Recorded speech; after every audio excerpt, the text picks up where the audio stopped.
So you left the WCW, and then you started to kind of move around the world. Yeah. You went to Australia for a while. You went to Europe for a while. Yeah. You went to Japan. Yeah. You ended up in Mexico for a while. Yeah. For the Mexican Wrestling Association over there. AAA. Yep. How's that experience? Oh, just God. overall. Yeah, crazy. Mexico was like the Wild Wild West, man. They still believe down there. And quite passionate. Quite passionate. Okay. And then by 94, you ended up at the Smoky Mountain Wrestling Association. Yeah, for I think 2 or 3 events, that was it. Was New Jack around during this time? I didn't know him at the time, but I met him a few times. Well, yeah, I interviewed him before he passed. Wow. He was a real maniac in real life. Like, yes, he was. This was not an act. This wasn't something he did with the cameras. Like the type of, I mean, I remember we talked about, remember that one time that he slammed the guy from like, what was it, like 30 feet up? And I had never heard of anyone doing these types of things outside of him. Was he one of the craziest guys like in the profession? He was insane. He hurt a lot of people. Yeah. He cut a lot of people. Yeah, well, he got cut himself also because his forehead was all. Oh yeah, well he done that to himself. Yeah, yeah. Okay, and then by '96, you returned to the WWF. Yeah, for a short period of time. Right, the Royal Rumble. Yep. And by that time, you were a born again Christian. Yeah. Okay, what made you get more serious about your religion? Desperation, trying to find a way to kick the habit. I really tried to get clean then.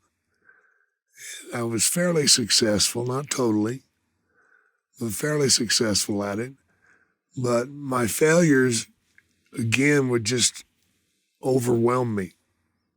Each time I fell, it would just devastate me. And it was just crushing me. It really was. My addiction was crushing me. Well, your snake by this time was called Revelations. Yeah. And you had a match that year, 96, with Stone Cold Steve Austin. Yeah. How's that match? Went great. Went great, man. King of the Ring. That's where the famous saying, Austin 3:16, came out of it. Right. After Austin won, he said, you sit there and thump your Bible and you say your prayers. It didn't get you anywhere. Talk about your Psalms, talk about your John 3:16. Austin 3:16 says, I just whooped your ass. Right. Right. And this started the whole Attitude Era in the WWF. Okay. And your next match was with Jerry the King Lawler. Yeah. Pretty disgusting. I guess you made fun of his alcoholism? He made fun of mine, yeah. Oh, made fun of yours. Yeah. Right. Exactly. Yeah. And he actually poured whiskey on you during the match. Yeah, he did, which